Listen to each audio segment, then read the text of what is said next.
Hello everybody, welcome back to the conclusion of the Rumble 2019 presented by Discraft and Clint's Draft House. We're back at Westlake for the third round. I'm Cale Leiviska. And I'm McBeth, and we are bringing you the front 12 coverage here. McBeth leading the tournament right now by 3 strokes over myself.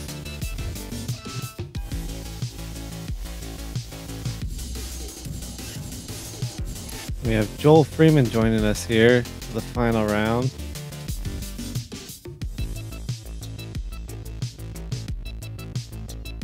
And last but not least, Anthony Barela. He had a pretty solid second round to jump up onto the lead card. And we're back. We're starting on hole 12 again like we did the first round. It's not quite as windy as it was the first day, but the wind actually switched directions on us, pretty much the exact opposite direction that we faced the first day. Yeah, today it's just going to be about 15 to 20 consistently. Like you said, we got hole 12 here, downhill. I think a majority of the players are going to play it out wide around this tree in the middle and kind of just try to bring it in as close to the fairway, the cut fairway that is, without getting too close to that OB down there. Yeah, that whole tree line on the right side from the tee is all out of bounds. Kind of makes the play out and around the more safer play to get down there and still give yourself a look to get up and down for birdie. That's a great looking shot from Cale right there. Is that a putter? Yeah, I decided to throw a putter on this one so it didn't get too swirly. We had the kind of a headwind coming at us, so I knew we would hold the turn. And Joel ripping the forehand out there. Just catching the backside of that tree, but should still have a look to get up to the basket. Yeah, AB had him and I played together in the second round. We both made a little jump up to the lead card. And that's a great shot from AB. Pretty sure that's his most overstable destroyer in his bag. So yeah, this upshot. Yeah, and Joel, that whole wood line right there is out of bounds. It looked like he just stayed out of it, though. Yeah, half his disc is inbounds, and the other half was on the other side of the paint. Yeah, the first hole of the final round, you got this really touchy upshot with the water right behind.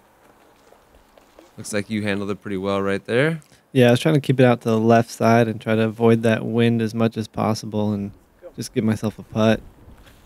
You executed that perfectly. Yeah, I didn't want to get too much height on that one, get any air under it, because we had the left to right light headwind kind of coming right at us. That's a beautiful touch shot by AB. Yeah, and he doesn't have much room behind that, too. I mean, I think from the basket to the water, it's only about 30, maybe less than that. So this is a scary-looking putt for Joel right here. Yeah, the wind was out here today. It just definitely wasn't as strong as it was the first round, but anytime you got these lake holes, you can feel it. Yeah, it's always in the back of your mind that the wind can just catch it and take it right into this lake over here, with the two of them on the course. That was a great putt from Cale. I'm just trying to follow that up, get this first round jitters out, or the first hole jitters out of the way. So yeah, being the first hole, down a few strokes, I definitely didn't want to lose any more to you right off the bat. But there's 3 good birdies right there to start. And Joel tapping in for a par.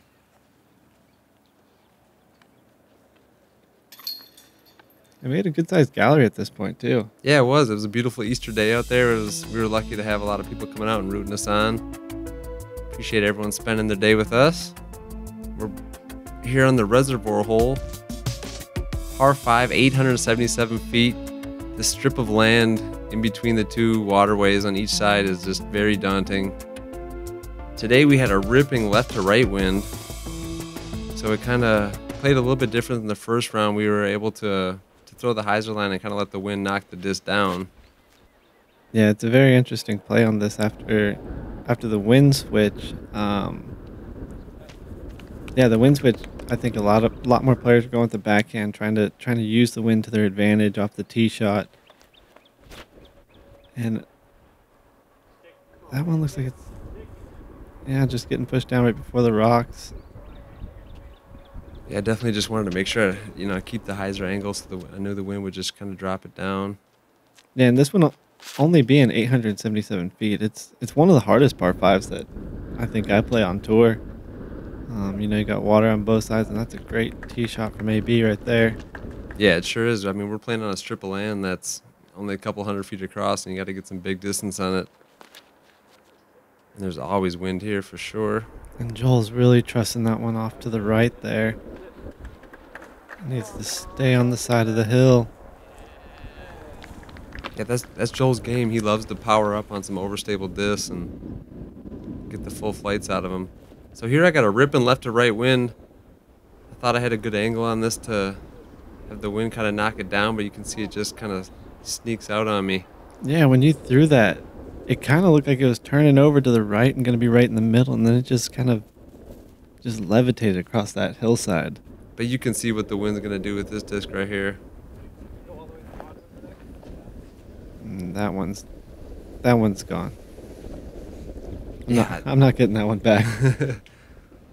I think we both thought we had some pretty good angles on that, but yeah, this is a tough strip of land to land on. And AB, even with that great shot right there, he still somehow managed to roll into the water.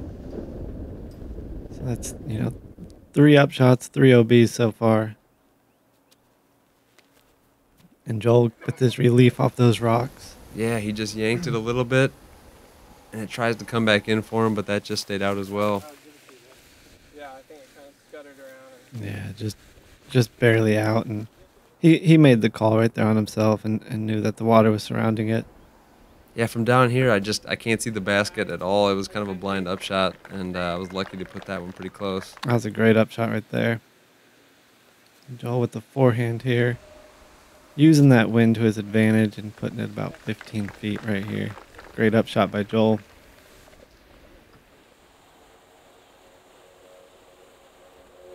And AB for birdie.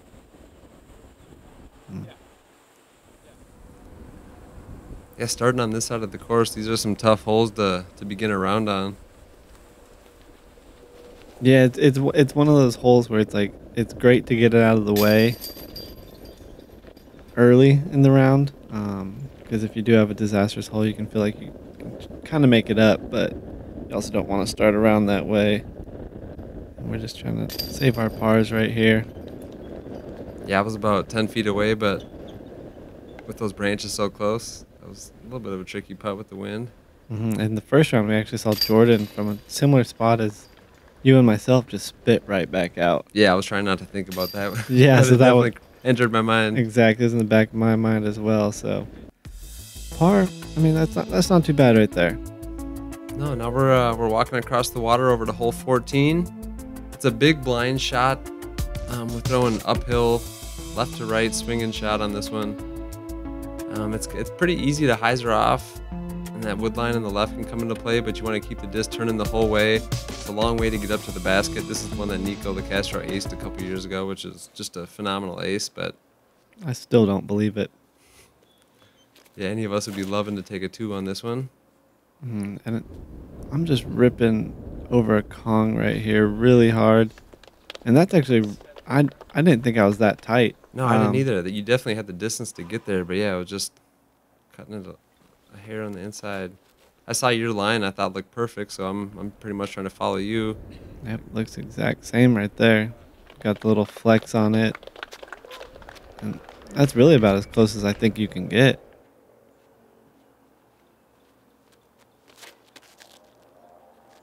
AB's got all the power. That one just hyzered out on a little bit, but he's going to be Right there, just yeah. inside circle 2. I think the card in front of us, too, was throwing quite a few rollers, which I was surprised to see. Yeah, we were watching them from the tee, and you could see kind of what happened to Joel's disc here. Yeah, that was actually not supposed to be a roller. And the wind just kind of got under it and flipped it right over. Yeah, it's such an extreme angle from down there below that if you don't get the angle right, that happens a lot. That's a great recovery shot right there. Thumber out of the woods. Give himself a look to save his 3. And AB is running this all day. Oh, 1 more inch up. That was in. I know he wanted that one badly. How's it looking in there? Pretty thick? Yeah, not that good at all. I just had to, there was one stick on the ground that I had to clear, so I was able to do that.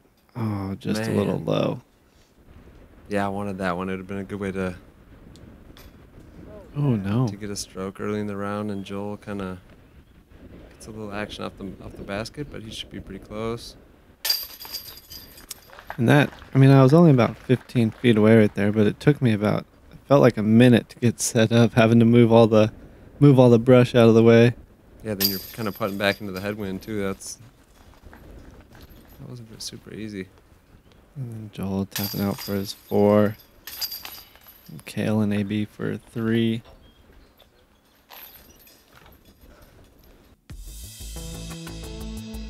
All right, here we got another par 5, hole 15, 883 feet. Big hole here. You can either try to fight off as much distance as you can straight, or try to kind of play the fairway with the left to right shot. Today when we were playing this hole, we had definitely had a significant headwind, so it was a little bit of a scary drive actually. There's a lot that you can kind of see this baseball fence and volleyball fence off the tee here. So yeah, I agree. I have one of my more overstable forces here that I was trusting on a little flex line, and you can see it. It still was able to hyzer out, but I mean, I was worried for a second that the wind could take it at any point. OB left. Ooh. And I just missed that volleyball pole by about a foot, so I didn't see that when we were playing. Yeah, I saw, how the wind affected your disc. I kind of threw something beefy and, yeah, just missed that pole. Kept it low. AB ripping on one of his destroyers here. Oh, that's got to get around the corner. Nice. He avoided the brush there, though. Yeah, he did. It shows you how much room you have on the right, because it looked like he was turning far too much, but it's pretty wide open over there. And Joel keeping it low as well, trying to beat that wind. Yeah, off the drive, you're pretty much just trying to get as much distance as you can, and then set yourself up to either try to attack for the 3 or just play for the birdie, and because the road comes in pretty tight on the left. It looks like you're just playing it for the 4, just trying to stay in the middle of the fairway. Yeah, I felt like I wasn't going to be getting the eagle from that spot, so. That was a good upshot right there. Now I have a line to go for right here, so I'm going to try to trust it and get in the air. Nice line. I'm up to about 60 short, but. Yeah, that was a perfect line, and you can see, I mean, you're only 40 feet from the road on the left, so you got to. Oh, Joel with the slip. Look at that commitment. Still a good spot, though. Even after the little stumble there. And AB looks like he's just going to have to pitch around the corner. Perfect. Yeah, you can see the gallery we had following was very strong. They were awesome and supportive the whole time. Yeah, a lot louder than the first day, which is nice. Yeah. Yeah, able to get that one close for easy birdie 4. Yeah, and the wind's kind of blocked off down there by those bushes, so getting it close here is a good feeling. Another great upshot right there.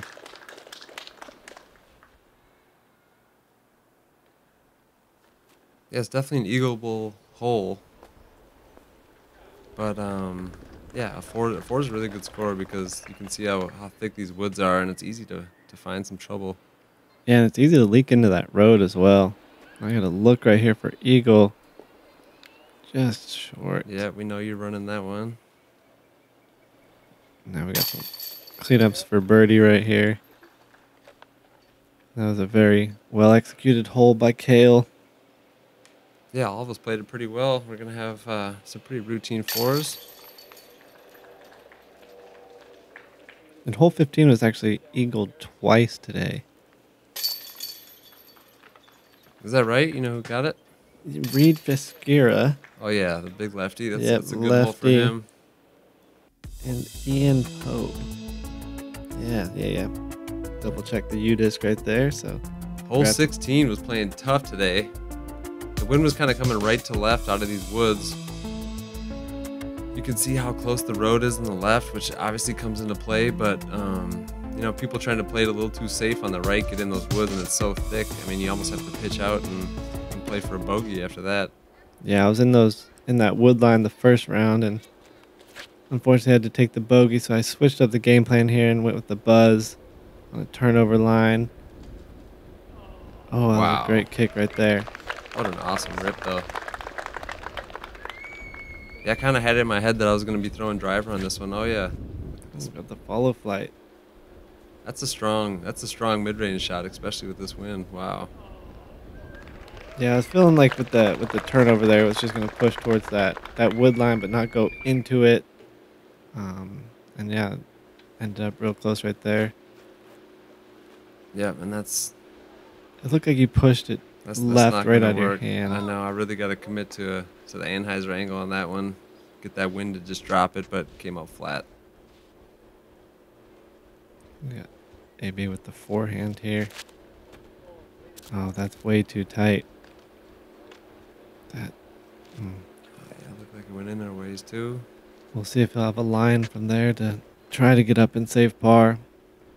And Joel opted with the forehand as well. Nah, yeah, this is a great hole for Joel. Just rip over on something overstable. Yep, that's the. Nice roll. Well done. I was gonna say that's the line you want. You want to kind of skip it off that road if possible, but he was able to get it inbounds the whole way. Man, that's so tough in there, isn't it? Yeah, a lot of those branches you can't even see too, with them having no leaves on them. Oh, I thought you made that when you let that go. Yeah, definitely wanted that one. AB to save par. Just left side. You guys got it real tight. You and Joel both with the nice twos. This hole was playing tough all weekend. We had a couple different wins on it.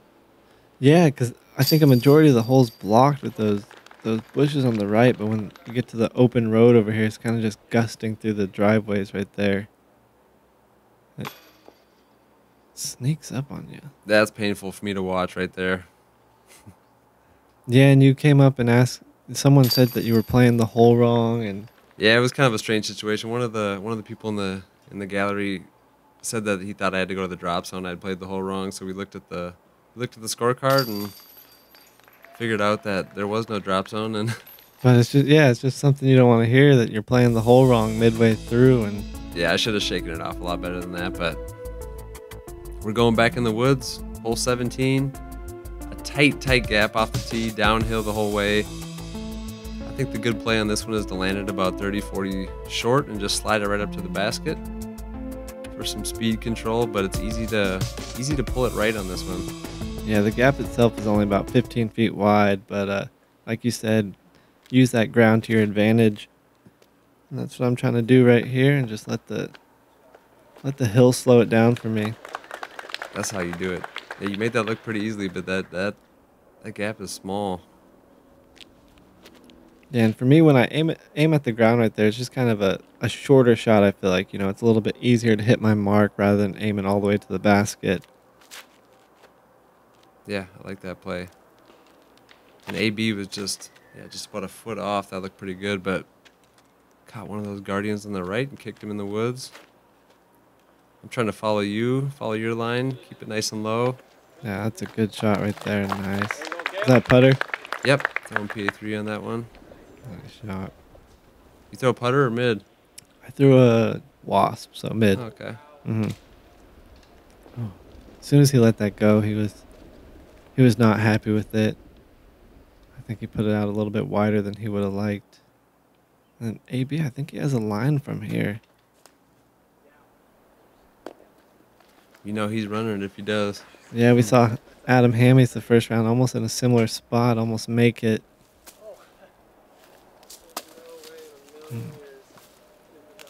He's not making it easy for himself right here. There's a cleanup though.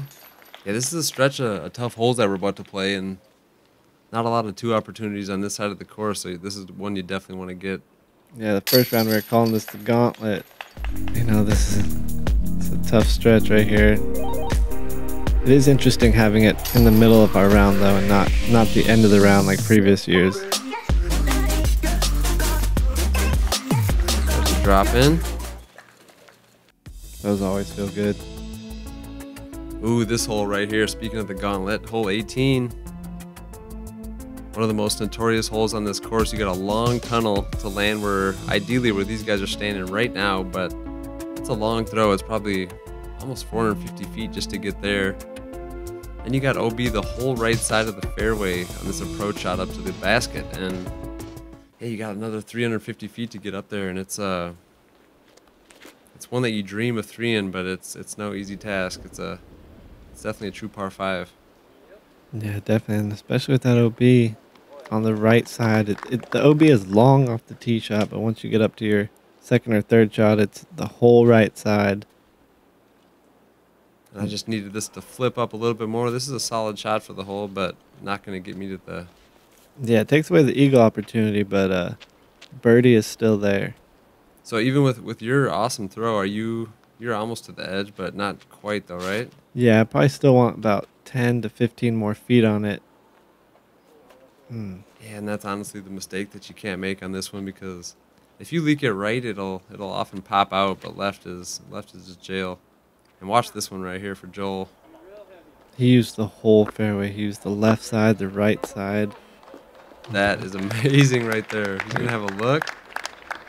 Right, the perfect spot. Yep. And you can see he landed like 15 feet short of the OB. And AB's shot was actually so far left that he got to the AM tee box over there. That was a great shot. That was tough just to get that much distance on that. That was impressive. So I'm just trying to pitch out and give myself a good angle. Yeah, right there. It's funny, those tracks on the ground actually kind of gave us a point to aim to. Yeah, there's not much else that either me or Anthony could do in that position. And here I'm getting really aggressive with the forehand. Just trying to get as much distance as I can. God, that's an awesome shot. Yeah, the OB stops about 60 feet short of the basket, so once you put the move on that, we all knew that was well safe. I got kind of a tight little hyzer line that I threw with my M4 and tried to flip it up, but just left it a little low, but I'll have a look. Yeah, it looks like about 35 feet right there. And here's Joel approaching to try to set up an eagle. Look at this perfection. Wow. I still have never 3'd this hole. This is one I dream about. Yeah, this is a great hole. That's a great upshot right there. Yeah, no kidding. After a couple tough shots, Anthony was able to salvage a par. I'm looking at You're kind of over in the swampland over there. yeah, in the swamp, kind of up in that bush.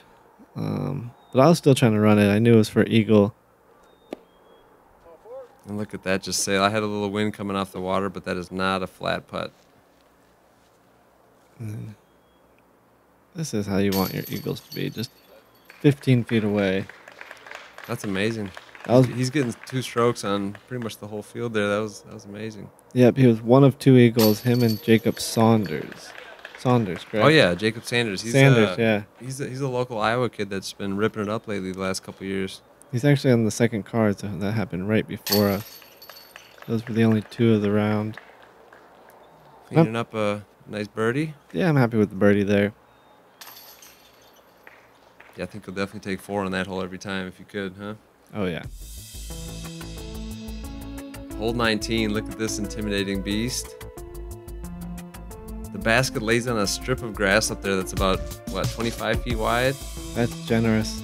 Yeah, it's tiny. I mean, the basket is only 7-8 feet from the water's edge. You gotta throw over water the entire way, obviously, and the bailout play is to kind of throw something left into the woods, but because if you hang it out too far wide and have to go to that drop zone, it is not easy from there.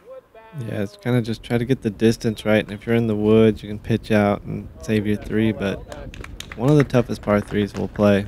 And Joel kind of sawed his off, playing it safe, but he got a favorable reaction off the trees and kind of kicked him back out to the fairway. You make the adjustment, go a little bit wider than him. Yeah, I made the adjustment, just got it a little bit higher than I would have liked, but still inside the circle right there. And then you kept yours real low. Wow. Landed safe by a foot. I was very happy to see that one dry. Yeah, it's a great drive. After having a couple tough holes, I kind of wanted to get a little risky on this one, put it close. Wow, that's a great kick. Yeah, he got his way too high off the tee, but yeah, him and Joel both got pretty fortunate to stay out there in the short grass. Joel probably just landed up right there. Anthony probably not. No. Oh, yeah, just stay safe. Not punished for that. That's good. What are you looking at from in there? I had a window. I just didn't have like a stance or really anywhere to.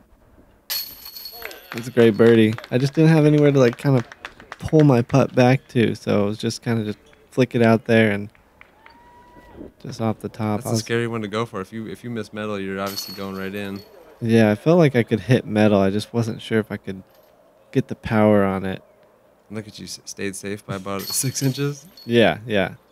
Closer than I wanted. Nice, we had some close calls on this one. But it was like a big enough gap to where I just couldn't lay it up. That comebacker felt good. Yeah. About 20-footer. Yeah, not a ton of twos on this one. I felt very lucky to walk away with one there. That's a great two. So after throwing a wide open hyzer, now we're back in the woods. This one is extremely uphill the whole way. Some people throw putters, mid-ranges, drivers, whatever you can throw to put yourself in the middle of the fairway. If you could just be anywhere in the middle and give yourself a chance to get up and down for a three, you're loving life, because this hole is very tight. Yeah, this is one where the short pad is almost the ideal spot, and if you can bite off a little bit more, it's always great. Yep, that's exactly what I'm thinking. I'm just trying to throw a putter, get about halfway up the hole. Yeah, you played that perfect, left to right. And that's early. He almost snuck out, though. I'm kind of trying to take the same line as you, put out to the left and let it bend to the right. Perfect. We both just missed that tree, which is ideal. Yeah, I got a nice friendly kick right there, way out to the middle. Yeah, where we are, I mean, it's still a tricky upshot. Very skilled to still get it up to the basket because it's so tight. But if you're off in the woods, you got no chance. And there's that tee pad right there. Anthony was trying to throw a destroyer. He said he was trying to get up to that gallery up there. But very fortunate kick over there onto the tee pad. And we missed it, but actually Joel pitched out to right there. That's right. Okay, only about 10 feet. Shot. Yeah. Yep. So I got about the same distance that I just threw the putter, so I'm thinking just rip it nice and low. So almost the same shot twice. Yep, scoot it up. You can't put it much closer than that. AB with his rock 3 right here.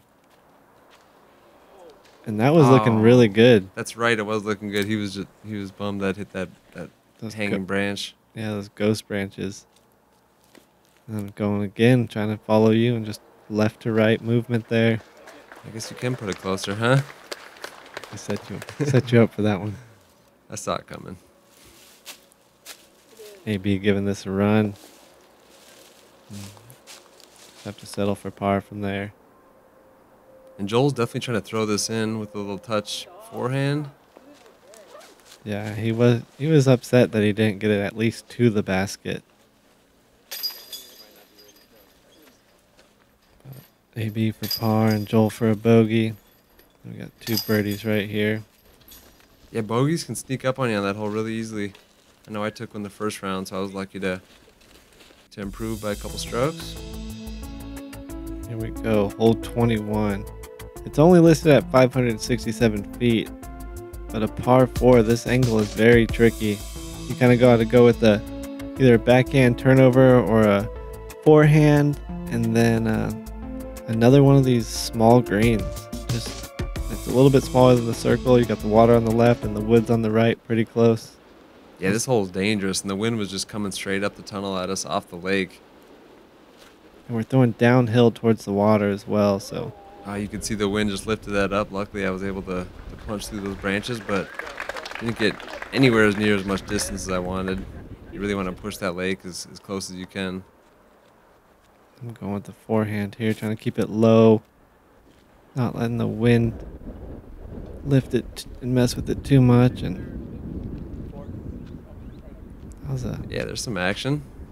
That's a great spot to be, though. Yeah, I'm happy with that. I mean, you're a little bit pinched, and you won't be able to see the basket clearly, but I mean, you're way down there. Maybe it looks like you might have sawed it off a little bit too much. Oh. Oh no. That looks how we got in there. But you can see when it skips, the wind just wants to push it backwards up the hill.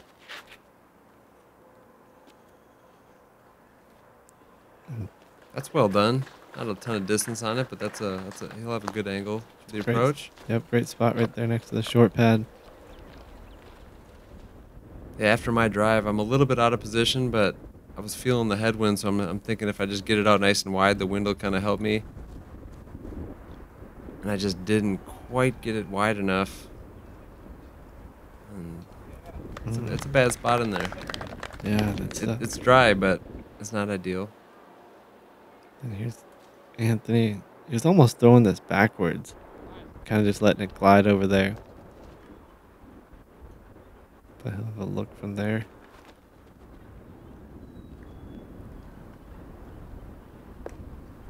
That's well done. You know Joel was going to put that close. He's good at that shot. It's a great shot from Joel. And Anthony following that up. That looks good. Oh, yeah.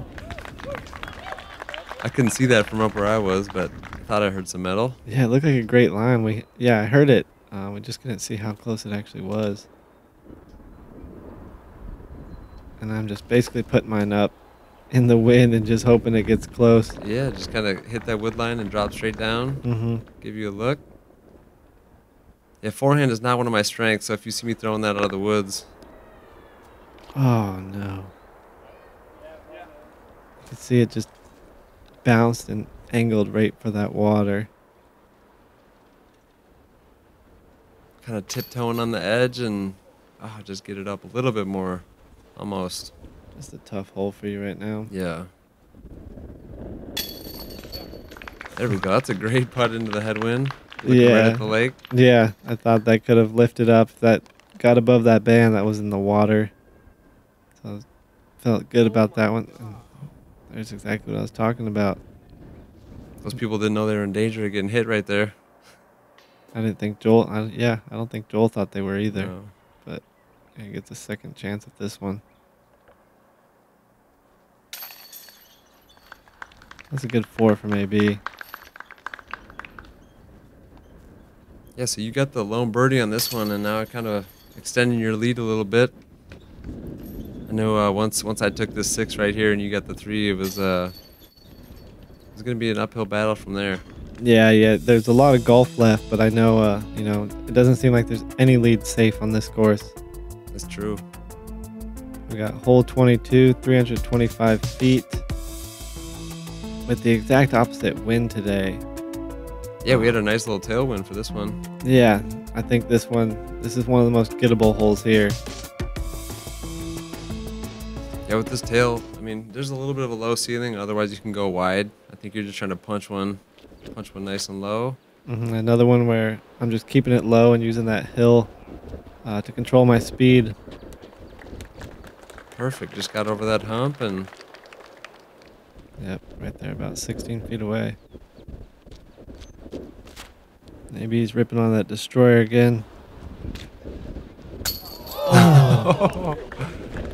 No way. Look at how far he goes off the chains, though. That's two holes in a row. Anthony just hit basket. And it was so windy when he threw that. We saw the chains move, but we couldn't hear it at all. Yeah, it was almost like we thought it was an optical illusion, but yeah, that definitely...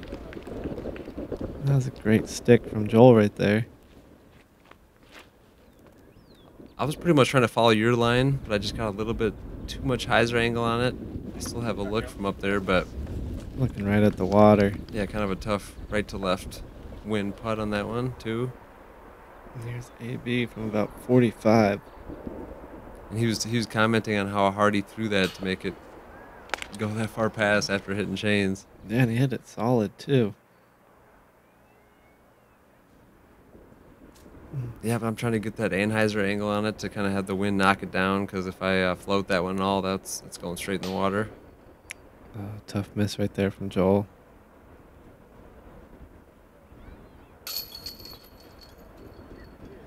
Let's see, he's a little frustrated after missing that one. So now the wind is left to right for me, which is kind of better for my hyzer putt.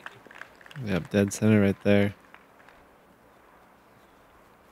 I had the same putt the first round. I wasn't going to go with the zone this time. Yeah, you get the low and 2 on us, extend the lead a little bit further. And hole 23, this one, in the first round it was playing almost impossible, but today we had a nice tailwind, so it was playing a lot different. You could either try to rip one low, get up there, or you could try to throw an S-curve over the top, and you could really put up an ante because you knew the tailwind was going to drop it down. Yeah, I'm really a fan of this hole. I like that you can trust your disc as much as you want and get it turned over and put it over that water if you really want and go for the 2. Unfortunately, I did not do that. I just kind of threw it straight into that tree. But this is one to really just rip on one and watch it fly. Yeah, with this tailwind, it was pretty hard to reach that lake on the right side. AB's going with that low line. And there's that skip right there. God, he put so much spin and speed on that disc. It almost got to pin high even though it hit about halfway down the fairway. And Joel was eyeing this over-the-top shot. Nice, yeah, he got a good turn on that, knowing that the tailwind's going to keep pushing it forward, not letting it turn too far. Oh, just caught that last tree. Yeah, he probably would have gotten a putt if he wouldn't have hit that, wouldn't he? Yeah. Yeah, he would have been up there at least pin high. I'm looking up, too. I just saw Joel hit that line with pretty little risk, so I thought I would throw something kind of overstable on an Anheuser line. And you came inside those trees right there. Makes the upshot easy from right there. Yeah. Only about 100 feet left. Just forehand in the zone out there. Just letting it ride the hill. Yeah, it's kind of an intimidating shot. You made it look pretty easy, though. Yeah, I just stepped up, didn't really think about it. Just kind of knew I could use the hill to my advantage. There we go. I was trying to put that as close as possible and successful. Knowing AB, he's probably running this for eagle.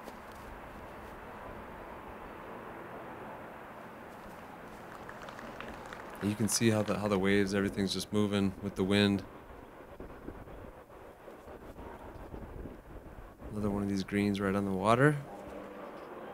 Yeah, even with those long looks, they're still kind of scary.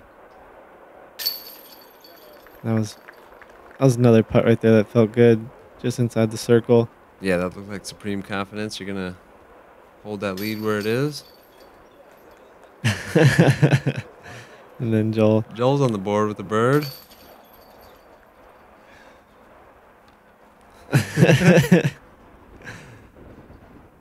I wanted to put out with Anthony's disc, but I don't know if that's legal or not. I had a momentary lapse. I didn't know exactly what the rules are, so I thought I'd better be safe and not get caught on camera. So I appreciate you letting me use the mini there. Yeah, no problem. Well, thanks for joining us for the front 12. We'll be back. With the back half here.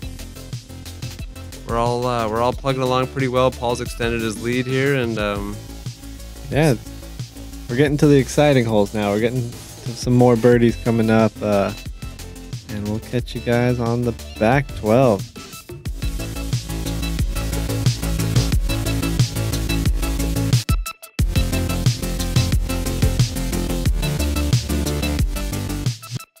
Thanks a lot, everyone, for watching the covers of the 2019 Rumble. We're going to do a couple giveaways for you guys. And on the front 9, we have a ESP Buzz with the airborne stamp. Thank you to Cale. On the back 9, we're going to do a few giveaways. I got the 2019 Airborne Earth Day stamp and a couple of my signature D1 Maxes. So like, comment, subscribe for a chance to win, and tune in next week at the GBO.